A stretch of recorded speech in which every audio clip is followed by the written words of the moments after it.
왜 저를 나쁜 사람으로 만드세요? 아들 정호의 목소리는 크지 않았습니다. 화를 내는 것도 아니었습니다. 그런데 이상하게 가슴에 오래 남는 말이었습니다. 엄마가 뭘 안다고 그래요? 저도 제 나름대로 최선을 다했어요. 그 말 앞에서 박춘자는 아무 대답을 하지 못했습니다. 변명도 하지 않았고 따져 묻지도 않았습니다. 그저 고개를 조금 숙였을 뿐입니다. 부모는 자식 앞에서 자주 침묵하는 쪽을 선택합니다. 그게 사랑이라고 믿어왔으니까요. 하지만 그 침묵이 어느 날은 평생의 오해가 되기도 합니다. 지금 이 이야기가 남의 집 이야기처럼 느껴지지 않으신다면 조금만 더 함께 해주세요. 구독과 좋아요는 이런 이야기를 계속 전하는데 큰 힘이 됩니다. 사람은요, 자기 자리가 언제부터 비어 있었는지 대부분 나중에서야 알게 됩니다. 그날도 그랬습니다. 아무 일 없는 평범한 하루처럼 시작됐거든요. 박춘자 68, 경기도 외곽의 오래된 아파트에 혼자 살고 있습니다. 남편은 10년 전에 먼저 떠났고 남은 가족은 아들 하나뿐입니다. 아침 5시 반, 알람이 울리기 전 눈이 먼저 떠집니다. 이 나이가 되면 다 그렇죠. 잠이 깊어지질 않습니다. 부엌 불을 켭니다. 어제 남은 밥을 데웁니다. 김치는 어제보다 조금 더 쉬어 있습니다. 이 정도면 괜찮지. 혼잣말은 늘 작습니다. 들을 사람이 없기 때문입니다. 춘자는 시장으로 나갑니다. 집에서 10분 거리, 반찬 가게 일을 거들어주는 날입니다. 돈을 많이 벌겠다는 생각은 없습니다. 몸이 놀면 마음이 덜 허전해지니까요. 시장에서 마주치는 얼굴들, 다 비슷한 나이, 비슷한 사정입니다. 굳이 묻지 않아도 서로 알고 있습니다. 어머니, 오늘도 일찍 나오셨어요. 그럼 집에 있으면 뭐해? 웃으면서 말하지만 집에 돌아가면 다시 혼자라는 걸 춘자는 잘 알고 있습니다. 점심때가 되어도 전화는 울리지 않습니다. 아들 정호에게서도 며느리 수진에게서도요. 괜찮습니다. 바쁠 수 있죠. 요즘 사람들 다 그렇습니다. 그렇게 생각하기까지 춘자도 오랜 시간이 필요했습니다. 며칠 전부터 이상하게 마음이 바빴습니다. 동네 친구가 아무렇지 않게 던진 말 때문입니다. 야, 내 손주도 이제 돌이지? 그 말에 춘자는 웃기만 했습니다. 아무 말도 덧붙이지 않았습니다. 돌잔치, 예전 같으면 온 동네를 불러다 했을 일입니다. 하지만 요즘은 다르다고 하죠. 작게, 조용히, 젊은 사람들 방식으로요. 안 불러도 됩니다. 괜히 가서 자리만 차지하면 아이 엄마도 불편할 테니까요. 춘자는 그렇게 생각했습니다. 아니, 그렇게 생각하려고 애썼습니다. 저녁에 집으로 돌아옵니다. TV에서는 웃음소리가 흘러나오지만 방 안은 유난히 조용합니다. 춘자는 장롱 아래를 엽니다. 아무에게도 말하지 않은 통장 하나, 손수건에 싸둔 금반지 2개. 혹시 몰라서 그 말은 누군가를 위한 것도 자신을 위한 것도 아닙니다. 그냥 오래된 습관 같은 말입니다. 통장을 바라보는 눈이 잠시 흔들립니다. 이 돈으로 무엇을 할 수 있을지 계산하지는 않습니다. 그저 필요할 때 쓰면 된다고 생각할 뿐입니다. 그날 밤 춘자는 휴대폰을 몇 번이나 들었다 놓습니다. 아들 번호는 누르지 않아도 손이 먼저 기억합니다. 하지만 전화는 하지 않습니다. 먼저 다가가는 게 괜히 짐이 될까 봐서요. 어머니는 늘 한 발 뒤에 서 있는 사람입니다. 불러주면 가고 부르지 않으면 기다립니다. 그게 가족을 배려하는 거라고 믿어왔습니다. 하지만 춘자는 아직 모릅니다. 곧 알게 될 겁니다. 그 기다림이 자신을 얼마나 외롭게 만들었는지, 그리고 곧 다가올 그날이 자신의 인생을 조용히 뒤집어 놓을 거라는 걸요. 전화는 여전히 울리지 않습니다. 돌잔치는 이제 사흘 남았습니다. 기다림이라는 건요. 기대가 있을 때는 희망이고 아무 연락이 없을 때는 천천히 사람을 깎아먹습니다.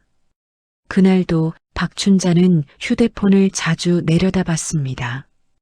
울리지 않는 걸 알면서도요. 돌잔치까지 이제 나흘 남았습니다. 아침에 눈을 뜨자마자 휴대폰을 확인합니다. 문자도 없고 부재중 전화도 없습니다. 괜히 화면을 한 번 더 켭니다. 혹시나 놓친 게 있을까 봐요. 없습니다. 역시 없습니다. 춘자는 부엌으로 갑니다. 국을 데우고 반찬을 꺼냅니다. 혼자 먹는 밥상은 늘 비슷합니다. 숟가락을 들다가 멈춥니다. 괜히 목이 메입니다. 왜 이러지? 자기 자신에게 묻습니다. 답은 이미 알고 있습니다. 점심 무렵 시장에서 만난 동네 지인이 말을 꺼냅니다. 요즘 돌잔치들 다 호텔에서 하더라. 사진도 찍고 영상도 남기고. 춘자는 웃습니다. 고개를 끄덕입니다. 그렇다더라. 더 묻지 않습니다. 묻는 순간 자기가 초대받지 못했다는 사실이 너무 또렷해질 것 같아서요. 집으로 돌아오는 길, 아파트 엘리베이터 안에서 엄마 손을 잡은 젊은 부부를 봅니다. 유모차 안에는 아이가 있습니다. 춘자의 시선이 잠시 멈춥니다. 손주는 자라는데 나는 점점 투명해지는 느낌입니다.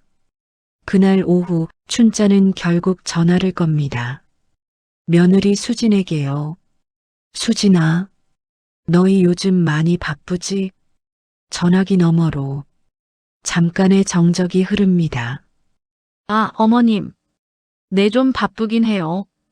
그 말 뒤에 기다리던 말은 오지 않습니다. 돌잔치 오세요라는 말, 시간 괜찮으세요라는 말, 춘자는 숨을 고릅니다. 돌잔치는 어디서 하니? 수진의 목소리가 조금 빨라집니다.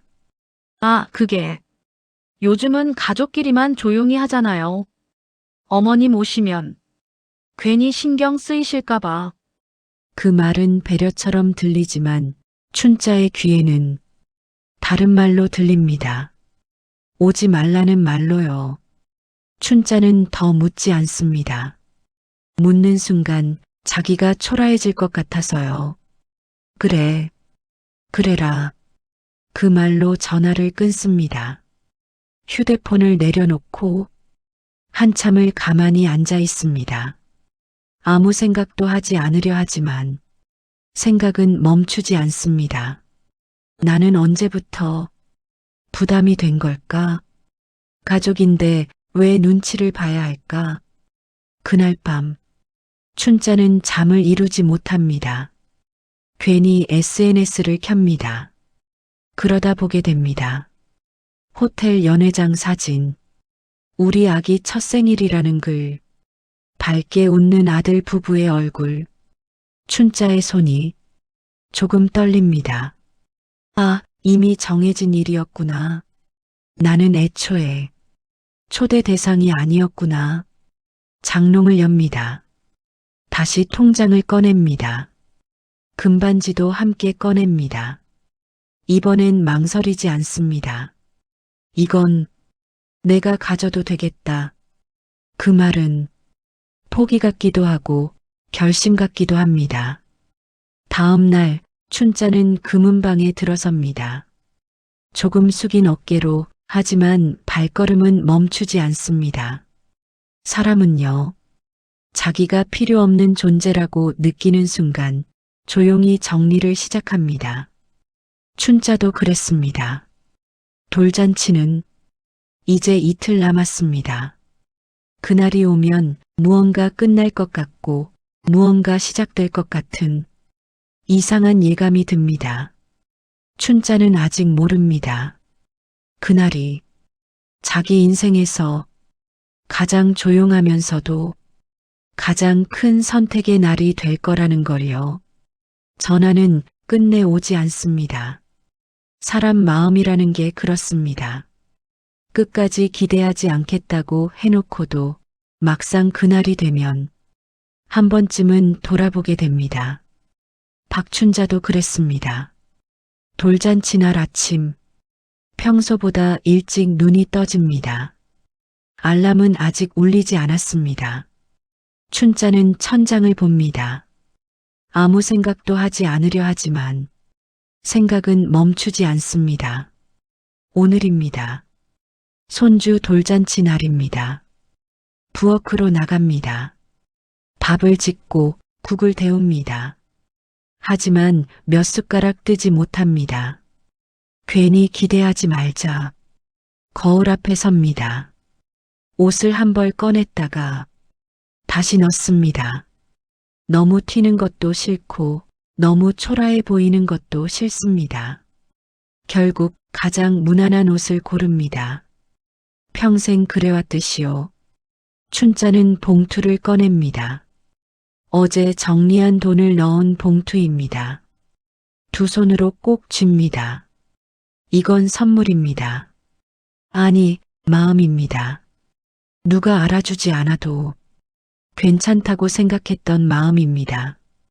집을 나섭니다. 현관문을 닫으며 잠시 멈춥니다.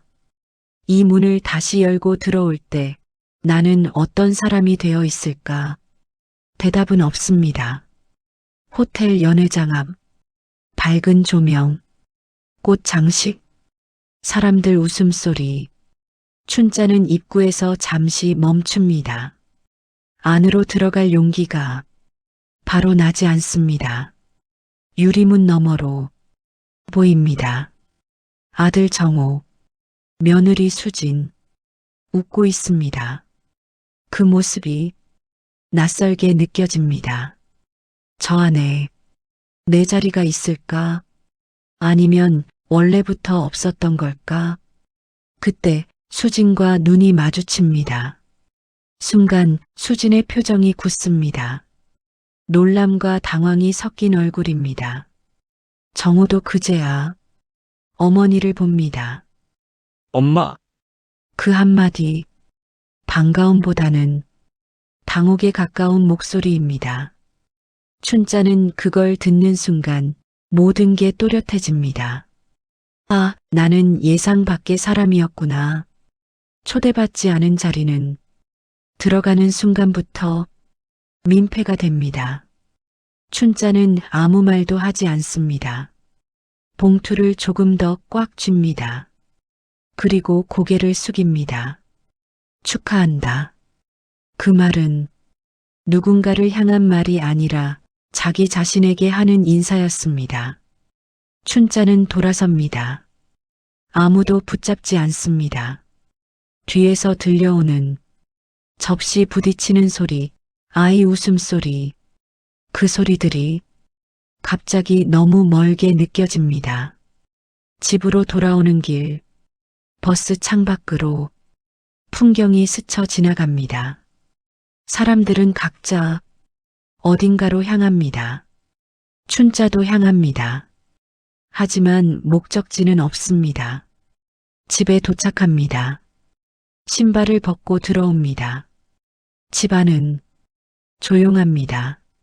너무 조용해서 숨소리까지 들립니다. 춘자는 봉투를 탁자 위에 내려놓습니다. 그리고 의자에 앉습니다.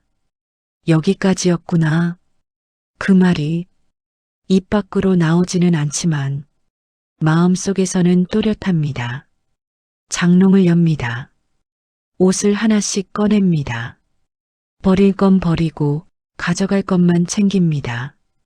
사진 한 장을 집어듭니다.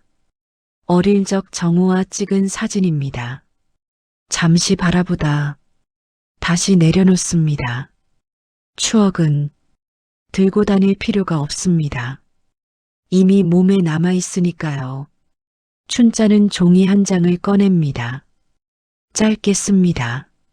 나도 이제 나를 위해 살겠다. 그 말이면 충분합니다. 짐은 많지 않습니다. 평생 남을 위해 살았던 사람은 짐도 적습니다. 현관문을 나섭니다. 불을 끕니다. 그날 돌잔치는 무사히 끝났습니다. 사진도 남고 영상도 남았겠죠. 하지만 그날 한 사람은 아무도 모르게 가족에서 지워졌습니다. 그리고 동시에 자기 인생의 주인이 되었습니다.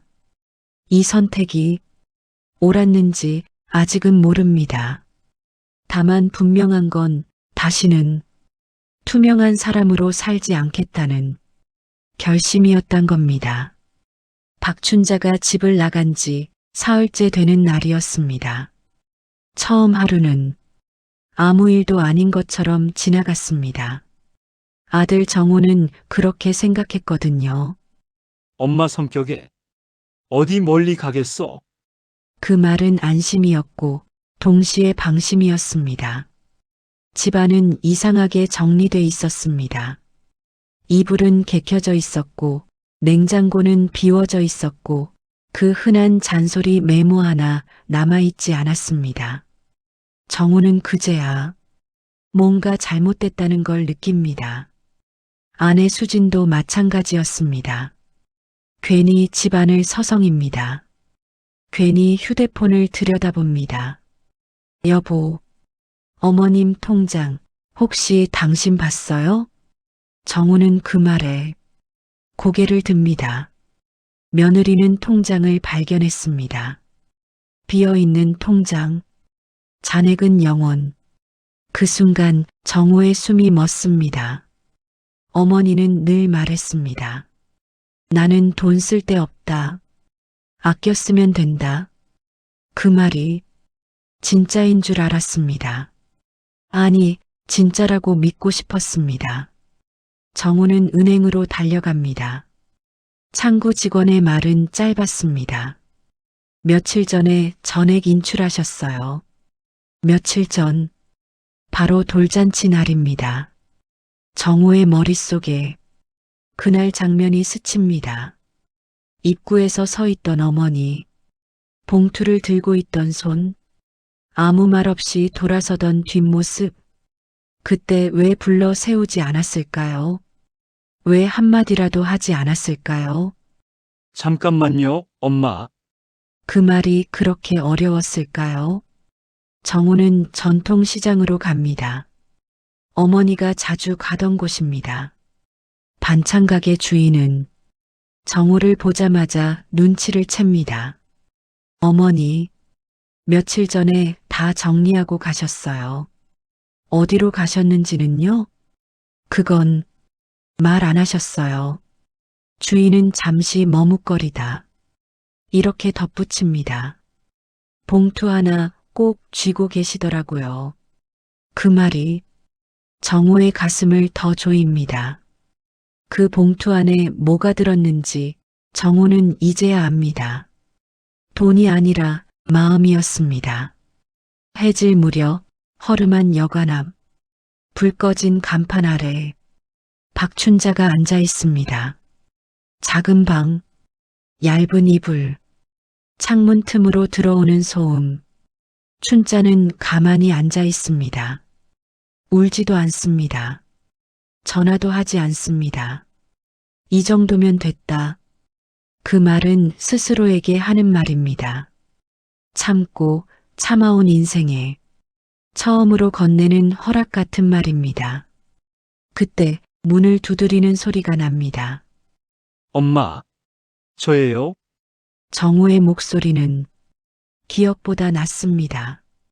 춘자는 한참을 움직이지 않습니다. 문 손잡이를 잡았다가 놓았다가 다시 잡습니다. 문이 열립니다. 왜 왔니? 그 말은 반가움도 원망도 아닙니다. 그냥 사실입니다. 정우는 고개를 숙입니다. 아무 말도 바로 나오지 않습니다. 엄마, 그땐 제가 생각이 짧았습니다. 춘자는 대답하지 않습니다. 그 침묵이 말보다 더 무겁습니다. 그제야 정우는 봅니다. 어머니의 등이 얼마나 작아졌는지, 그 자리가 얼마나 조용했는지, 그리고 깨닫습니다. 어머니는 사라진 게 아니라 늘 그 자리에 있었는데 자기만 보지 않았다는 걸요. 하지만 이 만남이 모든 걸 해결해 주지는 않습니다. 말해야 할 것들이 아직 너무 많이 남아 있으니까요. 춘자는 아직 아무 말도 하지 않았습니다. 그 말이 나오기까지 이 가족은 조금 더 기다려야 합니다. 사과는요, 빠를수록 좋습니다. 하지만 어떤 사과는 늦게 와도 사람의 삶을 바꾸기도 합니다. 그날 아침 박춘자는 여관 창문을 엽니다. 햇빛이 방 안으로 들어옵니다. 오래된 커튼 사이로 먼지가 천천히 떠다닙니다. 어제는 거의 잠을 못 잤습니다. 아들의 얼굴이 계속 떠올랐거든요. 미안함인지 후회인지 그도 잘 모를 표정이었습니다. 춘자는 물을 끓입니다. 종이컵에 커피를 붓습니다. 맛은 없습니다. 그래도 마십니다. 이제는 누군가 차려주는 밥이 아니라 자기 손으로 챙긴 아침입니다. 문 밖에서 조심스러운 발소리가 들립니다. 이번에는 2번 두드리지 않습니다. 엄마, 잠깐 이야기 좀 할 수 있을까요? 어제보다 조금 더 낮은 목소리입니다. 춘자는 한숨을 쉬고 문을 엽니다. 들어와라. 방 안은 좁습니다. 의자 2개를 놓으면 더는 움직일 공간이 없습니다. 그래서 더 마주 앉을 수밖에 없습니다. 정우는 한참을 말하지 못합니다. 손만 만지작거립니다. 엄마, 제가 엄마를 너무 당연하게 생각했습니다. 그 말은 준비한 말이 아닙니다. 갑자기 나온 말입니다. 그래서 더 진짜처럼 들립니다. 춘자는 고개를 끄덕입니다. 맞다거나 아니라거나 말하지 않습니다. 당연한 건 없어. 짧은 말이지만 그 안에는 긴 세월이 들어 있습니다. 정우는 고개를 듭니다. 어머니 얼굴을 봅니다. 예전보다 주름이 늘었고 눈빛은 조금 단단해졌습니다. 엄마가 서운했던 거 이제 알 것 같습니다.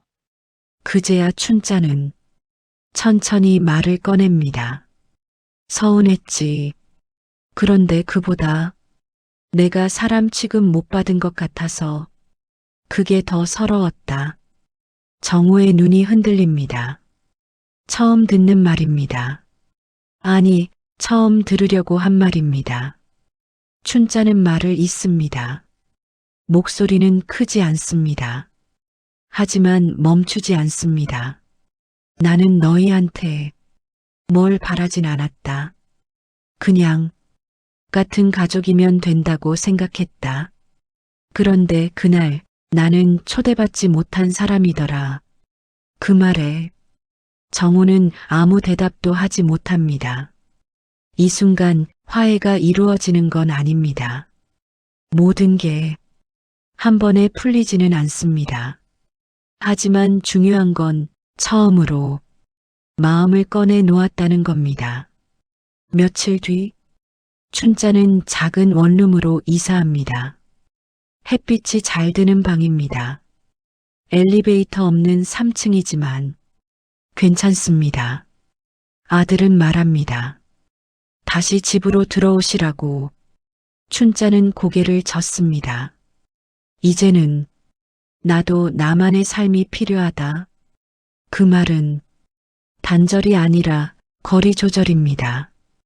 춘자는 새 냄비를 사고 새 이불을 펴니다. 혼자 먹는 밥이지만 대충 먹지 않습니다. 이제는 압니다. 참는 게 늘 정은 아니라는 걸, 말하지 않는 게 배려만은 아니라는 걸. 저녁이 됩니다. 창밖에서 아이들 웃음소리가 들립니다. 손주 또래의 아이들입니다. 춘자는 잠시 멈춰섭니다. 그리고 미소 짓습니다. 그 미소에는 미련도 원망도 없습니다. 다만 조금 늦게 찾아온 자기 자신에 대한 존중이 있습니다. 박춘자는 이제 기다리기만 하는 사람이 아닙니다. 불러주지 않아도 괜찮고 혼자여도 괜찮은 사람입니다. 그리고 언젠가 다시 불린다면 그땐 당당히 걸어갈 겁니다. 한 발 뒤가 아니라 자기 자리에서요. 이 이야기는 어떤 가족의 끝이 아니라 한 사람의 시작입니다.